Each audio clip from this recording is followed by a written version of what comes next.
Paz do Senhor, meus irmãos, graças a Deus. Hoje, nossa lição de número 4 e o nosso tema é os atributos do ser humano. Nessa lição, nós vamos ver algumas coisas de espiritualidade, algumas coisas do ser humano, do próprio ser humano mesmo, que faz essa ligação para com Deus. No nosso textuário que está em Salmos, capítulo 32, versículo 9, diz assim: Não sejais como o cavalo, nem como a mula, que não tem entendimento, cuja boca precisa de cabresto e freio, para que não se atirem a ti. Ou seja, irmãos, nós temos que ser seres racionais, nós temos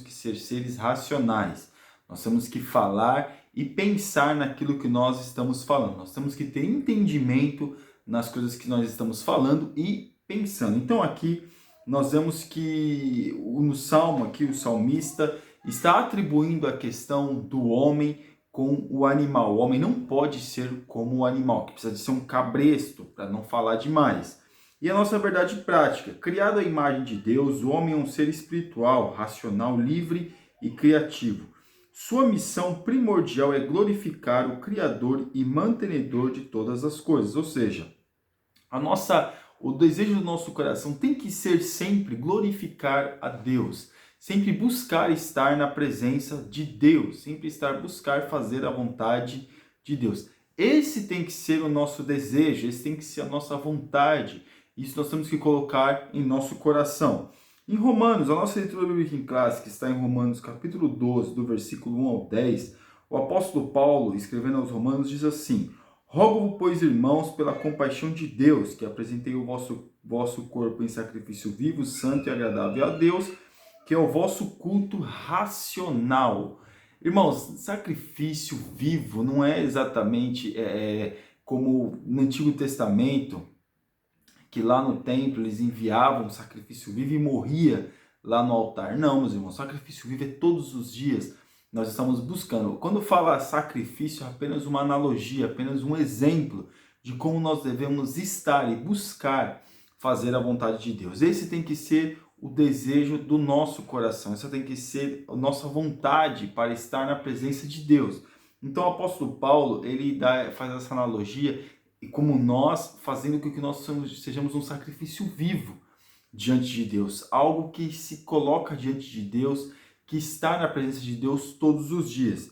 No versículo de número 4, porque assim como é um corpo, temos muitos membros, e nem todos os membros têm a mesma operação, assim, nós que somos muitos, somos um só corpo, Cristo, mas individualmente somos membros uns dos outros, ou seja, um ajudando ao outro. Ninguém é melhor do que ninguém, ninguém vai fazer algo assim, nossa. Irmãos, cada um faz aquilo que foi colocado para ser feito. Nós temos que fazer aquilo que Deus determinou que nós venhamos a fazer. Então isso tem que ser o desejo do nosso coração em fazer o quê? Em agradar o nosso Deus. Então o apóstolo Paulo, ele está escrevendo que nós funcionamos como um corpo. Unidos nós chegamos mais longe. Que nem um provérbio africano que diz: olha, se você quiser ir em algum lugar, vá sozinho. Mas se você quiser ir longe ou muito longe, vá acompanhado. Ou seja, nós temos que sempre depender do outro. E o corpo, a igreja funciona, cada um tem uma facilidade para fazer algo. Então isso facilita, ou isso é o primordial para nós entendermos que nós somos dependentes uns dos outros. No versículo de número 9, o amor seja não fingido, aborreci o mal e apegai-vos ao bem. Irmãos, o amor seja não fingido. É interessante, porque infelizmente dentro da igreja existe o amor fingido. E muito fingido, por sinal. As pessoas fingem descaradamente que diz que amam o seu semelhante, diz que amam o seu próximo, mas na verdade ama coisa nenhuma.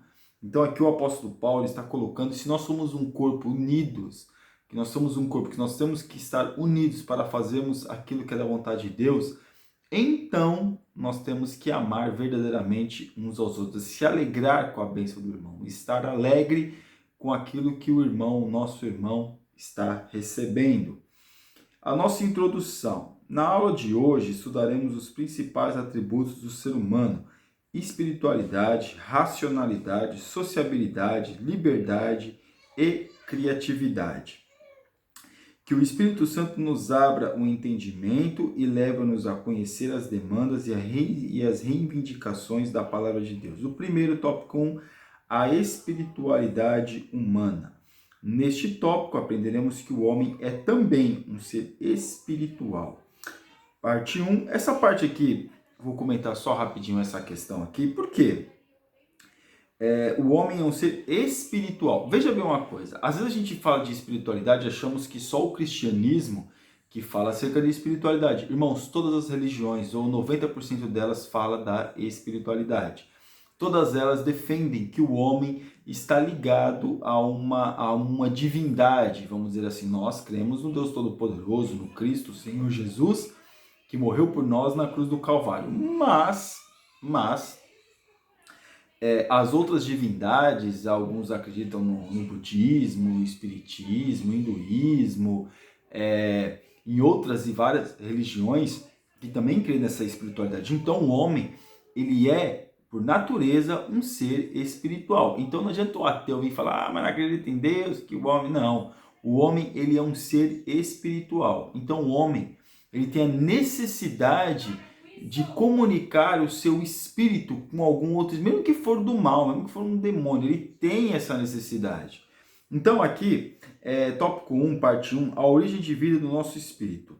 Irmãos, depois que Deus formou Adão, aqui como está falando, Deus soprou nas narinas de Adão o fôlego de vida, que é o espírito do homem que se comunica com o espírito de Deus. Então Deus, ele soprou o espírito do homem, que é o fôlego de vida, e o homem teve vida. Então o homem tem... Quem que se comunica com o espírito de Deus é o espírito do homem. O espírito do homem que faz essa comunicação.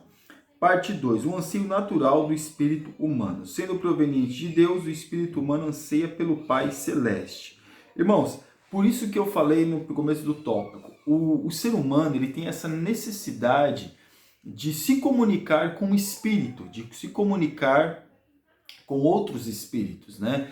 Nós, claro, graças a Deus, nós temos o entendimento que nós temos que se comunicar com o Espírito Santo de Deus, nós temos que se comunicar com a presença de Deus, nós temos que se comunicar com aquilo que é de Deus. Esse é o nosso entendimento. O nosso entendimento é que nós temos a necessidade de se comunicar com o Espírito de Deus. Porém, outras religiões não entendem assim, porque elas têm espírito, então elas têm a necessidade de se comunicar com outros espíritos, que têm que se comunicar com outras entidades. Então, por isso que nós vemos que tem diversas religiões, principalmente na Índia, que tem milhares, que tudo indica que é o país onde tem mais deuses, na Índia, né? Então eles têm essa necessidade de comunicar com os seus deuses. Claro que tem muita gente que não comunica com ninguém, que eu sou ateu, que, irmão, isso aí esquece. As pessoas, o espírito da pessoa tem necessidade de se comunicar. É claro, nós sabemos que essas divindades, esses outros são os demônios. Mas mesmo assim as pessoas têm a necessidade de se comunicar com outras entidades. Aqui no 3, a revivificação do espírito humano. Através de sua morte redentora, Jesus Cristo vivifica o homem que jaz morto espiritualmente. Então o que aconteceu com o homem? Eva comeu o fruto, Adão comeu o fruto e foram expulsos do jardim do Éden. Quebrou esta aliança. O que Jesus fez? Jesus reivindicou essa aliança. Por quê? Porque no jardim do Éden não existia sacrifício para o homem se comunicar com Deus. O homem se comunicava com Deus livremente. Claro, na viração do dia, Deus vinha, não vou dizer pessoalmente, mas de uma forma que Adão entendesse que ele estava presente ali naquele momento e que se poderia se comunicar. De que forma que nós entendemos hoje? Claro, no Antigo Testamento, Deus se comunicou com o povo através do tabernáculo, através da Arca da Aliança, através dos sacrifícios, através de tudo aquele culto que Deus deu a Moisés, o culto, que nós podemos dizer que era um culto que Deus deu para que Moisés pudesse realizar, para que Deus pudesse se comunicar com o povo. O nosso culto hoje não é um culto, vamos dizer assim, uma cerimônia, um ritual, melhor dizendo, um ritual. Não, o nosso culto é uma celebração. Nós estamos celebrando aquilo que Cristo já fez por nós. Então, quando nós vemos aqui a questão do espírito humano, da reivindicação acerca de Jesus. Jesus, ele resgatou esse acesso que o homem tinha com o Pai, que o homem mesmo quebrou essa aliança. Então Cristo, ele resgata esse acesso que o homem tinha com o Pai. Agora, claro, nós chegamos a Deus através de Jesus, através do nome do Senhor Jesus. A racionalidade humana. Deus é um ser racional. Irmãos, certa vez o Senhor desafiou o povo de Judá que caíra na apostasia, argumentar acerca do verdadeiro caminho. Irmãos, aqui nós vemos que o povo estava perdido, né? Quando Jesus ele fala isso, o povo estava perdido. Mas é muito interessante que Deus é um ser racional. É que para nós, às vezes, a gente, vamos dizer assim, como é que Deus raciocina? Não é que Deus raciocina, Deus ele sabe tudo, ele não precisa raciocinar nada, Deus sabe tudo. Né? Mas ele deu essa capacidade para nós raciocinarmos acerca das coisas. Quer ver uma coisa? Aqui na parte de número 2, a harmonia entre racionalidade e espiritualidade. Eu acho isso muito interessante, por quê?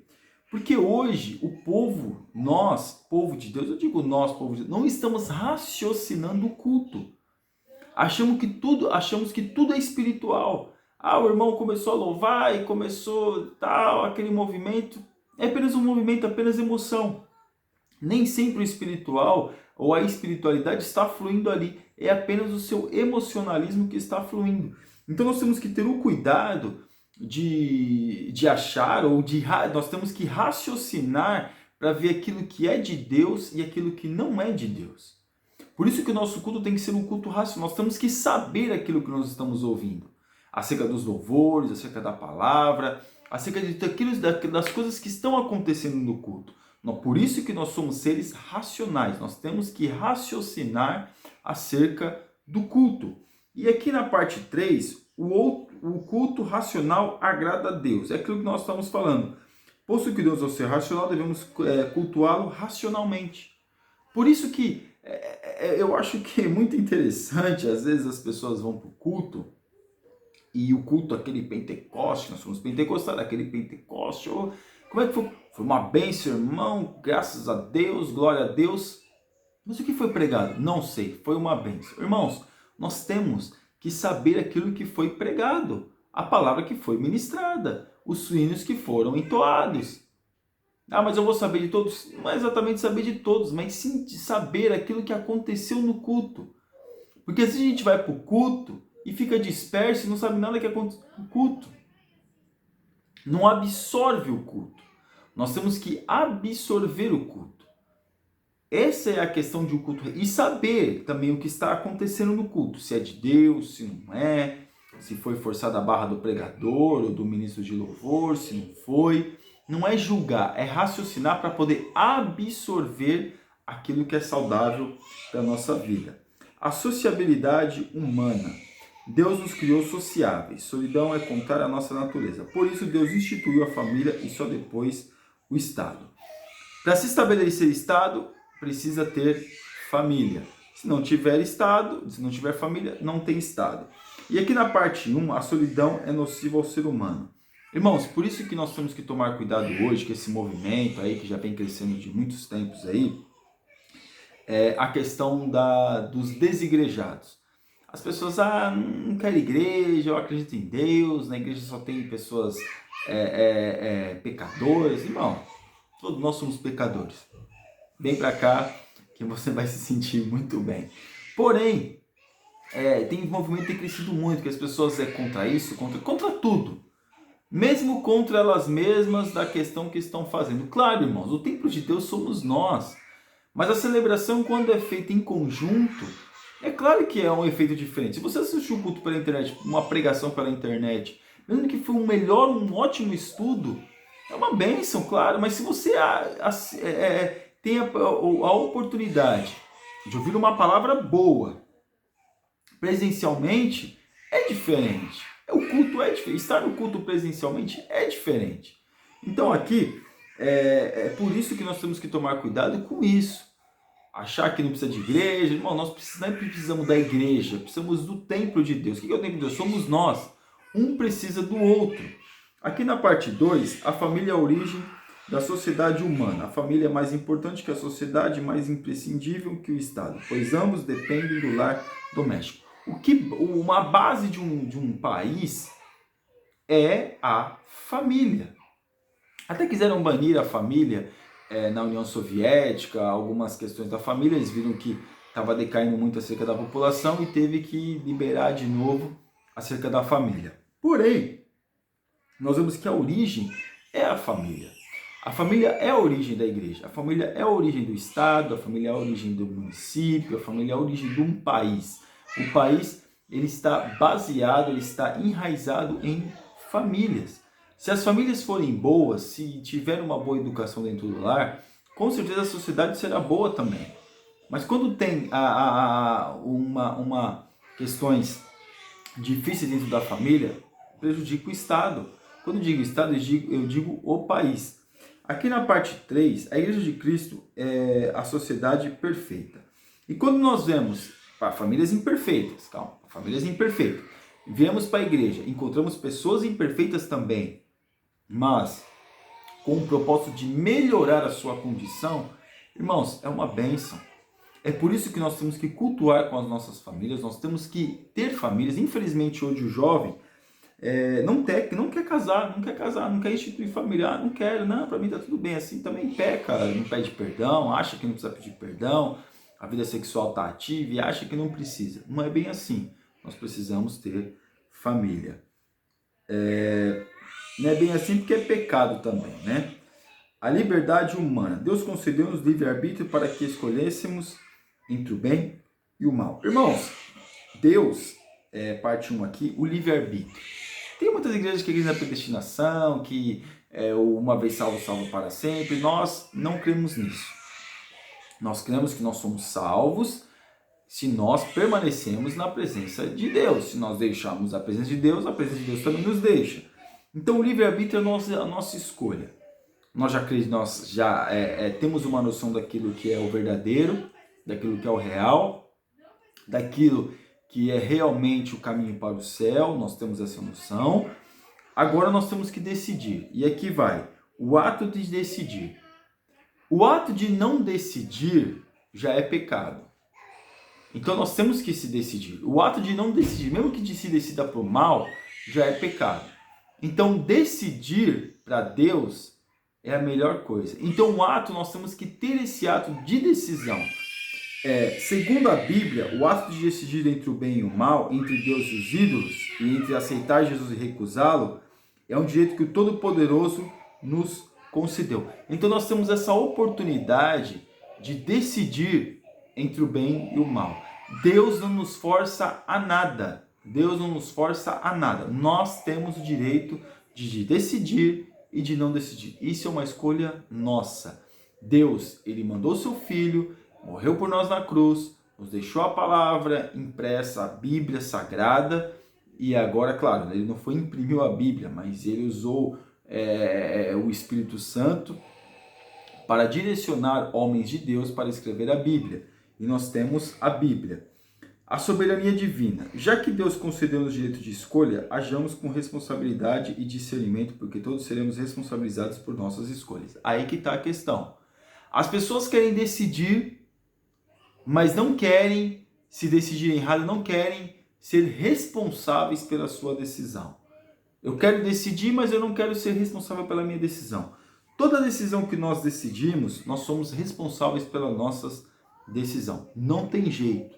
Nós somos responsáveis por aquilo que nós decidimos. Então é necessário que nós venhamos decidir com responsabilidade. Parte 5, a criatividade humana e o trabalho. O trabalho não é consequência do pecado, mas uma bênção na vida do homem. Irmãos, alguém vai achar que Adão, no jardim do Éden, não trabalhava? Achava que Adão não fazia nada. Adão trabalhava, irmãos. Não tinha fadiga, não tinha cansaço como nós temos hoje, mas ele trabalhava. E alguns acham que eu também, alguns creem, e eu também tenho a mesma essa linha de pensamento, que no céu nós vamos ter trabalho, nós vamos trabalhar, porém não vamos ter fadiga, não vamos se cansar, vamos trabalhar. Na parte 1 aqui, a dignidade do trabalho. Deus criou o homem para trabalhar a terra, ará-la e transformar a fim de torná-la habitável. Então depois que o homem foi, Deus colocou o homem no jardim do Éden para lavar a terra, e ele cuidava da terra, não tinha fadiga. Mas depois que o homem foi expulso do jardim do Éden, por isso que Deus falou, olha, do suor do teu rosto comerás o teu pão. Ou seja, agora você vai ter que suar, você vai ter que cansar, e agora haverá o cansaço nessa sua jornada, como não tinha doenças, lesões, esse tipo de coisa. Porque antes não tinha, podia se lesionar, podia se machucar, qualquer coisa assim, agora com o pecado. E é isso que acontece conosco. Agora, quando for no céu, não haverá nada disso, não haverá fadiga, não haverá pecado, não haverá lesões, não vai machucar ninguém, tudo será uma bênção. A criatividade humana. Os descendentes de Adão, trabalhando metodicamente, desenvolveram em pouco tempo as mais variadas técnicas. Rapidamente evoluíram. Na Terra, na terceira geração, já dominavam a agricultura e pecuária, a metalúrgia e a arte musical, ou seja, a metalúrgica. Talvez era o ferro aqui, né? Olha, a criatividade humana foi se desenvolvendo. É claro, mas essa teoria de evolucionismo, que o homem começou a fazer um fogo lá, e depois foi melhorando a sua questão, o seu desenvolvimento. Não tem nada disso. Aqui o homem já começou a criar, já começou a fazer, e ainda digo mais. A única coisa que nós temos de vantagem em relação a ele é a tecnologia. Porém, isso não nos dá nenhuma garantia que nós éramos mais inteligentes do que ele. Sabe por quê? Porque as maiores obras que ainda hoje se fala é sobre as obras de antigamente. As construções que continuam de pé 300, 400, 1.200, 1.500, 2.000 anos, 3.000 anos, 5.000 anos, que as pirâmides do Egito estão de pé. E às vezes o homem de hoje faz uma construção e logo logo ela cai, se definha, acaba, racha e não fica de pé. E antigamente se fazia. Então alguns defendem até que os homens antigamente eram mais inteligentes do que os homens de hoje. Não estou falando de tecnologia, estou falando de inteligência, percepção e discernimento. Então aqui, o homem com a sua criatividade, claro, com a inteligência que Deus deu para ele, com a racionalidade que Deus deu, ele começou a criar meios para poder sobreviver. É claro, Deus Deus permitindo ou dando a ele ferramentas de inteligência para que pudesse desenvolver esse tipo de atividade. E agora a nossa conclusão. Em seu discurso em Atenas, Paulo reconhece todos os atributos que o Criador concedeu ao ser humano. Apesar da queda, a humanidade vem evoluindo continuamente, mas em termos espirituais, o homem regride rumo ao abismo. Somente o Evangelho de Cristo é capaz de restaurar-nos plenamente. Por isso, o Senhor Jesus é o nosso Salvador pessoal. Sem Ele, a vida humana perde todo o sentido e o encanto. Só Jesus que nos garante termos uma abundância na nossa vida, uma bênção na nossa vida. Só Jesus é que nos pode dar essa possibilidade, nada mais. Amém? Que Deus abençoe os irmãos em nome de Jesus. Você ainda que não é assina o nosso canal, está convidadíssimo a se inscrever no nosso canal e que Deus te abençoe. Fique na paz.